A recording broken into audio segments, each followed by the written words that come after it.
علیہ السلام کے مسئلہ پر محمد علی مرزا نے ایک غلط مبحث کی ہے اور ساتھ یہ دعویٰ کیا ہے کہ میں علمی کتابی ہوں، میں کتابوں کے حوالے پیش کرتا ہوں اور کتابوں سے یہ چیز ثابت کرتا ہوں کہ ائمہ اہل بیت کے لیے کتابوں میں علیہ السلام کے لفظ لکھے ہوئے ہیں۔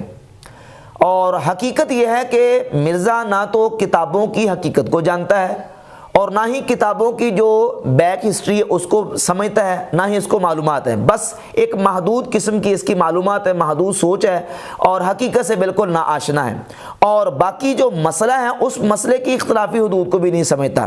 یہ بات یاد رکھیں کہ کسی کے لیے سلام بھیجنا یا کسی کو سلام کرنا، اس کی تین حیثیتیں ہیں۔ ایک ہے بطور تحیہ، تحیہ یعنی ملاقات کے وقت ایک دوسرے کو سلام کرنا۔ ظاہر ہے یہ تو اسلام کا حکم ہے کہ جب کسی کے ساتھ ملنا ہے، ملاقات کرنی ہے تو ایک مسلمان دوسرے مسلمان کو سلام کرتا ہے، السلام علیکم ورحمۃ اللہ، اس کو کہتے ہیں سلام تحیہ۔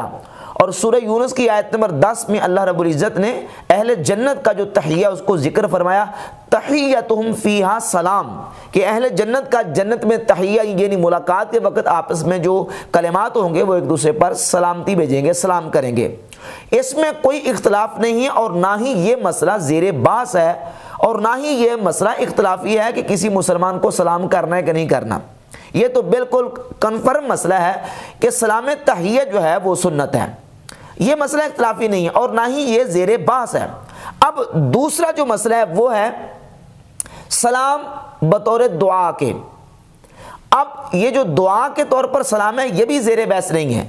اب تیسری صورت ہے سلام بطور تعظیم اور پروٹوکول، یعنی کسی کی تعظیم کرتے ہوئے، کسی کو پروٹوکول دیتے ہوئے، کسی کا نام ذکر کر کے اس کے ساتھ علیہ الصلاۃ والسلام یا علیہ السلام کا لفظ استعمال کرنا۔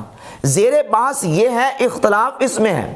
روافض کا نقطہ نظر اس میں یہ ہے کہ وہ ائمہ اہل بیت کے لیے علیہ الصلاۃ والسلام کا لفظ استعمال کرتے ہیں بطور تعظیم اور پروٹوکول کے۔ کیوں؟ اس لیے کہ روافض ائمہ اہل بیت کو نبیوں کے برابر یا نبیوں سے افضل مانتے ہیں، ان کا یہ عقیدہ ہے۔ تو اب یہ خاص شعار ہے روافض کا کہ وہ ائمہ اہل بیت کے لیے علیہ الصلاۃ والسلام کے الفاظ استعمال کرتے ہیں، اور اہل سنت و جماعت جو ہیں وہ یہ پروٹوکول اور یہ تعظیم انبیاء کرام علیہم الصلوات و تسلیمات کو دیتے ہیں۔ جب ہم نبیوں کا ذکر کرتے ہیں تو اس وقت ہم علیہ الصلوات والسلام کے الفاظ استعمال کرتے ہیں ان کے لیے خاص طور پر۔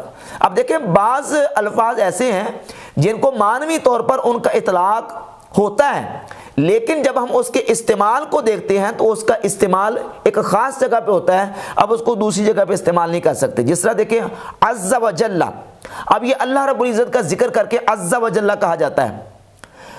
اب نبی کریم صلی اللہ علیہ وآلہ وسلم کی ذات اقدس بھی عزت والے ہیں، جلال والے ہیں، لیکن حضور کو عز و جل نہیں کہہ سکتے کیونکہ یہ لفظ جو ہے یہ جملہ خاص ہے اللہ رب العزت کے لیے۔ اور نبی کریم صلی اللہ علیہ وآلہ وسلم کے صحابہ کرام کا تذکرہ جب کریں گے یا اہل بیت اطہار کا تذکرہ کریں گے تو ان کے لیے بھی رضی اللہ تعالی عنہ کا لفظ استعمال کریں گے۔ ان کو صلی اللہ علیہ وسلم نہیں کہا جا سکتا، ان کو علیہ الصلاۃ والسلام نہیں کہا جا سکتا، کیونکہ علیہ الصلاۃ والسلام اور صلی اللہ علیہ وسلم کا جو لفظ اور جملہ ہے یہ انبیاء کرام کے لیے خاص ہے اور ان کو بطور پروٹوکول اور تعظیم کے ان کے لیے یہ لفظ استعمال کیا جاتا ہے۔ روافض جو ہیں وہ ائمہ اہل بیت کے لیے لفظ استعمال کرتے ہیں۔ اب رہ گیا صرف علیہ السلام کا مسئلہ، تو جمہور اہل سنت کا موقف یہی ہے کہ لا یجوز التسلیۃ والتسلیم علی غیر الانبیاء استقلالا عند المحققین من اہل السنہ خلاف الروافض۔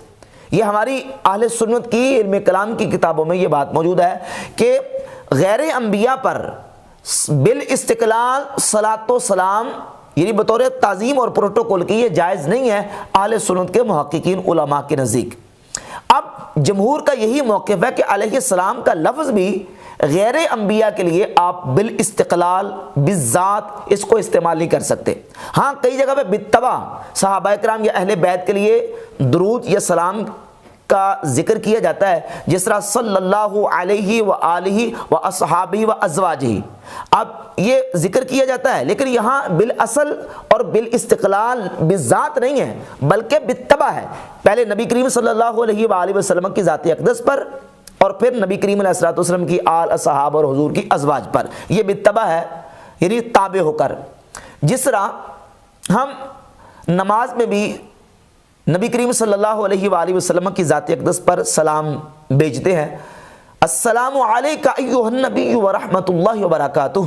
اس کے بعد السلام علینا وعلی عباد اللہ الصالحین، یہاں بالتبع بھی ہے، یہاں جو نبی کریم علیہ الصلوۃ والسلام پر سلام بھیجنے کے بعد پھر نیک بندوں پر اور صالحین پر سلام ہے۔ اس طرح درود شریف بھی ایسے کیا جاتا ہے، اور اللہم صلی علی محمد وعلی آل محمد اس میں بھی ایسے ہی بالتبع ہے۔ تو بالاستقلال بالذات غیر انبیاء پر درود و سلام بطور تعظیم کے یہ جائز نہیں ہے۔ اس پر اگر کوئی بندہ استدلال کرتے ہوئے بعض روایات کو یا بعض چیزوں کو لے کر اس سے یہ ثبوت پیش کرنے کی کوشش کرتا ہے کہ دیکھیں جی فلاں حدیث میں جو ہے نا وہ یہ چیز موجود ہے، یا دیکھیں ہم ایک دوسرے کے ساتھ ملاقات کرتے ہیں تو اس وقت ہم السلام علیکم کہتے ہیں، تو جب ایک مسلمان کو سلام کیا جا سکتا ہے تو پھر ائمہ اہل بیت یا صحابہ کرام کے لیے بالاستقلال لفظ کا استعمال کیوں نہیں کیا جا سکتا؟ تو بھائی وہ اصل میں مسئلے کو سمجھا نہیں ہے، اس کا یہ استدلال کرنا درست نہیں ہے، اس لیے کہ السلام علیکم یہ تحیہ ہے، یہ سلام بطور تحیہ ہے، بطور تعظیم نہیں ہے۔ بطور تعظیم وہ سلام ہے جب ہم نبیوں کا ذکر کرتے ہیں، جیسے سیدنا موسیٰ علیہ السلام یا موسیٰ علیہ السلام، حضرت ابراہیم علیہ السلام، اس طرح کسی صحابی کا یا کسی اہل بیت کا ذکر کر کے ان کے ساتھ علیہ السلام کا لفظ استعمال کرنا یہ زیر بحث ہے۔ اختلاف اس میں ہے کہ بطور تعظیم اور پروٹوکول کے اس طرح کا لفظ استعمال کرنا اس انداز سے غیر انبیاء کے لیے جائز نہیں ہے۔ باقی دعا کے طور پر تو خود احادیث میں موجود ہے کہ نبی پاک صلی اللہ تعالی علیہ وآلہ وسلم نے خود اپنے صحابہ کرام رضی اللہ تعالی عنہم کے لیے دعا کی ہے۔ قرآن مجید کی سورۃ توبہ کی آیت نمبر 103 میں اللہ رب العزت نے نبی پاک علیہ الصلوۃ والسلام کو حکم دیا وصلی علیہم ان صلاتک سکن لہم، اس میں صلی کا لفظ جو وہ ذکر ہوا۔ اب صلی امر کا صیغہ صلی یصلی تسلیۃ و صلاۃن، معنی یہ ہے کہ اے پیغمبر صلی اللہ علیہ وسلم صلی علیہم، ان کے لیے دعا کیجئے، ان صلاتک سکن لہم، بے شک آپ کا ان کے لیے دعا کرنا ان کے لیے سکون کا باعث ہوگا۔ اب نبی پاک علیہ الصلوۃ والسلام کو حکم دیا گیا کہ ان کے لیے صلات کیجئے، دعا کیجئے، اور نبی کریم علیہ الصلوۃ والسلام کی بارگاہ اقدس میں جب صحابہ کرام رضی اللہ تعالی عنہم زکوٰۃ کا صدقے کا مال لے کے آتے تھے تو آپ علیہ الصلوۃ والسلام ان کے لیے صلات کے لفظ استعمال کرتے تھے۔ صحیح بخاری اور صحیح مسلم میں متفق علیہ حدیث ہے، سنن ابن ماجہ میں، سنن نسائی میں، سنن ابی داؤد میں، مصنف ابن ابی شیبہ میں یہ مشہور حدیث ہے۔ صحیح بخاری میں 1497 اور صحیح مسلم میں 1078 نمبر حدیث ہے کہ نبی پاک صلی اللہ علیہ وآلہ وسلم نے دعا کی اللہم صلی علی آل ابی اوفا۔ اب نبی پاک علیہ الصلوۃ والسلام نے صلی کا جملہ استعمال کر کے دعا فرمائی ہے۔ اب اس سے کوئی بندہ استدلال کرے کہ دیکھیں جی حضور نے خود درود بھیجا ہے، تو وہ بطور دعا ہے، بطور تعظیم اور پروٹوکول نہیں ہے جس طرح ہم نبیوں کا ذکر کر کے کرتے ہیں۔ اس طرح ایک صحابی حضرت سعد بن عبادہ رضی اللہ تعالیٰ عنہ نبی پاک صلی اللہ علیہ وآلہ وسلم کی بارگاہ اقدس میں آئے، سنن ابی داؤد کی 5185 نمبر حدیث ہے، نبی پاک علیہ الصلوۃ والسلام نے دعا کی اللہم اجعل صلواتک و رحمتک علی آل سعد بن عبادہ، یا اللہ سعد بن عبادہ کی آل پر اپنی صلوات اور رحمتیں فرما۔ اب نبی پاک علیہ الصلوۃ والسلام نے یہاں ان کے لیے صلات کا لفظ استعمال کیا۔ مرزا کہتا ہے یہ ائمہ نے اہل بیت کے ناموں کے ساتھ تو علیہ السلام کا لفظ بیان لکھا ہے لیکن صحابہ کرام کے ساتھ نہیں لکھا۔ بھائی صحابہ کرام کے لیے خود رسول اللہ صلی اللہ علیہ وآلہ وسلم نے صلات کے لفظ استعمال کیے ہیں، اللہم صلی علی آل ابی اوفا، اللہم صلی اللہم اجعل صلواتک و رحمتک علی آل سعد بن عبادہ۔ نبی پاک صلی اللہ علیہ وآلہ وسلم نے خود ان الفاظ کا استعمال کیا۔ اور حضرت جابر رضی اللہ تعالیٰ عنہ کے حوالے سے ایک حدیث صحیح ابن حبان میں 2 اس کے ترک موجود ہیں 916 اور 918۔ حضرت جابر نے حضور علیہ الصلوۃ والسلام کی بارگاہ اقدس میں آ کے عرض کی یا رسول اللہ مجھ پر اور میرے لیے اور میری بیوی کے لیے دعا فرمائیے، تو نبی پاک صلی اللہ علیہ وآلہ وسلم نے دعا کی صلی اللہ علیہ وعلی زوجک۔ یہ جو ہم پڑھتے ہیں نا نبی کریم علیہ الصلوۃ والسلام کا نام اسم گرامی لے کے صلی اللہ علیہ وسلم، تو حضور نے ان کلمات کے ساتھ صلی اللہ علیہ وعلی زوجک، تجھ پر بھی اور تیری زوجہ پر بھی صلات ہو. اب حضور علیہ الصلوۃ والسلام نے بطور دعا ان کے لیے یہ کلمات استعمال فرمائے. اب یہ دعا کے طور پر ہے، جو ہم نبیوں کا ذکر کر کے کرتے ہیں یہ اس طرح نہیں ہے. اگر کوئی بندہ ان سے دلیل پکڑتا ہے تو اس سے تو پھر یہ ثابت ہوتا ہے کہ تمام صحابہ کرام کو، تمام اہل بیت کو، تمام اولیاء اللہ کو، تابعین کو، سب کو علیہ الصلوۃ والسلام کہا جا سکتا ہے. یعنی یوں کہہ سکتے ہیں کہ حضرت ابو بکر علیہ الصلوۃ والسلام، حضرت عمر علیہ الصلوۃ والسلام، حضرت عثمان علیہ الصلوۃ والسلام، حضرت علی علیہ الصلوۃ والسلام، شیخ عبد القادر جیلانی علیہ الصلوۃ والسلام، داتا گنج بخش علی حجویری علیہ الصلوۃ والسلام. لیکن یہ نہیں کہہ سکتے، کیوں؟ کیونکہ اس لفظ کا بطور تعظیم استعمال یہ صرف انبیاء علیہم الصلوات و تسلیمات کے لیے، ورنہ تو ان حدیث سے تو پھر سب کے لیے اس کا جواز ثابت ہو جائے گا. اور اس طرح ایک اور حدیث ہے صحیح مسلم میں 6187 نمبر، جس وقت سیدنا عمر فاروق رضی اللہ تعالی عنہ کی شہادت ہوئی تو صحابہ اکرام رضی اللہ تعالی عنہم حضرت عمر رضی اللہ تعالی عنہ کی چارپائی کے قریب آ کے جمع ہو گئے.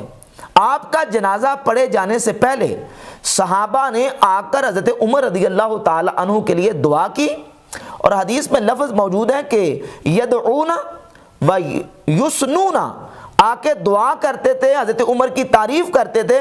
وَيُصَلُّونَ عَلَيْهِ قَبْلَ أَن يُرْفَعَ، آپ کا جنازہ اٹھائے جانے سے پہلے یصلون علیہ، وہ آ کے حضرت عمر پر صلاۃ بھیجتے تھے، بمعنی دعا کرتے تھے ان کے لیے، رحمت کاملہ کی ان کے لیے دعا کرتے تھے. ورنہ تو اس حدیث سے یہ ثابت ہو رہا ہے کہ صحابہ کرام نے حضرت عمر کے لیے جو ہے نا وہ صلاۃ بھیجا ہے، اور اس سے تو ان کے لیے ان پر درود بھیجنا بھی ثابت ہو گیا. یصلون علیہ سے تو پھر یہ ثابت ہوگا کہ ان کو صلی اللہ علیہ وسلم بھی کہا جائے، یا علیہ الصلوۃ والسلام حضرت عمر علیہ الصلوۃ والسلام کہا جائے. حالانکہ ہم اس کو جائز قرار نہیں دیتے. کیوں؟ اس لیے کہ یہ ایک بطور تعظیم اور پروٹوکول کے ذکر کے وقت علیہ الصلوۃ والسلام کہنا الگ ہے، اور بطور دعا کے کہنا الگ ہے.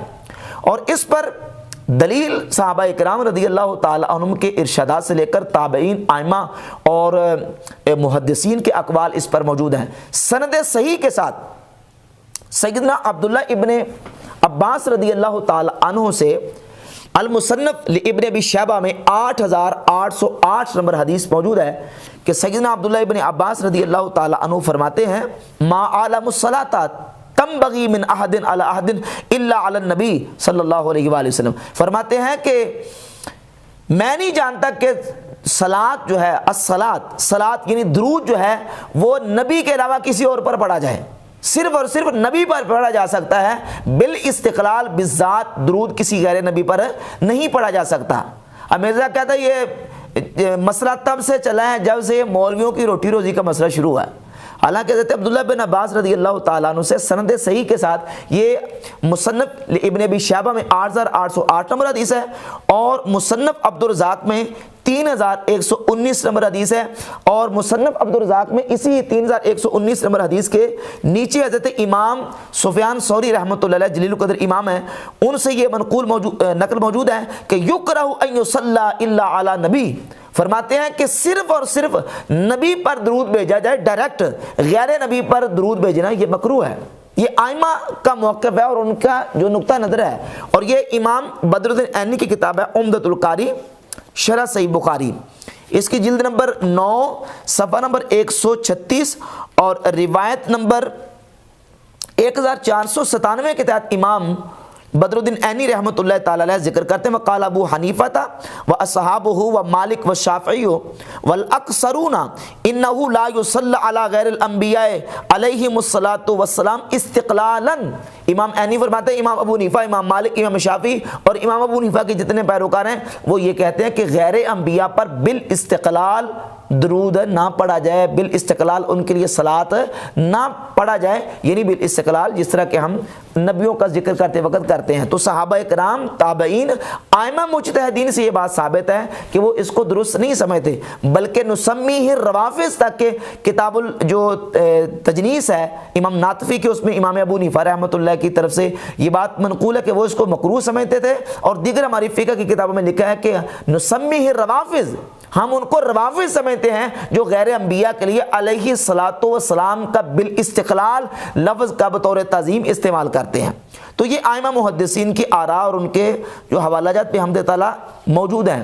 اچھا اب یہ ہے کہ رہ گئی بات دیگر کتابوں میں ائمہ اہل بیت کے ساتھ یا غیر انبیاء کے ساتھ علیہ السلام کے لفظ کے استعمال کی. بعض جگہ پہ لفظ دعا کے طور پر بھی استعمال ہو جاتا ہے. جیسے ہم کسی کو ملتے ہیں, بڑا کسی چھوٹے کو ملے تو کہتا ہے کہ سلامت رہو بھائی, سلامت رہو تم. اب یہ سلامتی کی دعا کے طور پر بھی, اس کی میں ایک مثال صحیح بخاری سے پیش کرتا ہوں. 3110 نمبر حدیث ہے صحیح بخاری میں. امام بخاری رحمۃ اللہ علیہ نے وہاں حضرت امام عالی مقام سیدنا امام حسین رضی اللہ تعالیٰ عنہ کا تذکرہ کیا تو لکھا مقتل حسین ابن علی رحمۃ اللہ علیہ. اس روایت میں یہ لفظ موجود ہے کہ حضرت امام حسین کا ذکر کر کے رحمۃ اللہ علیہ کے لفظ استعمال کیے ہیں. اب یہ جو رحمۃ اللہ علیہ کے لفظ ہیں یہ تو ہم اولیاء اللہ کے لیے استعمال کرتے ہیں, جبکہ امام حسین تو جو ہے نا وہ صحابی رسول اہل بیت کے بہت بڑے جلیل القدر امام ہیں, ان کے لیے رحمۃ اللہ علیہ کے لفظ. تو اب اس چیز کو کوئی بندہ دلیل بنا کے یہ کہے کہ امام حسین کے نام کے ساتھ رحمۃ اللہ علیہ ہی کہیں گے, تو اب یہ جو رحمۃ اللہ علیہ کا لفظ استعمال کیا امام بخاری رحمۃ اللہ علیہ نے, یہ بطور دعا کے کیا ہے. جو پروٹوکول اور تعظیم کے طور پر ہم اہل بیت کے لیے اور صحابہ کے لیے لفظ استعمال کرتے ہیں وہ ہے رضی اللہ تعالی عنہ. اگر علیہ السلام کا لفظ کہیں آ گیا ہے تو اب ہم اس کو دیکھیں گے کہ وہ لفظ جو ہے وہ کہاں سے ہے.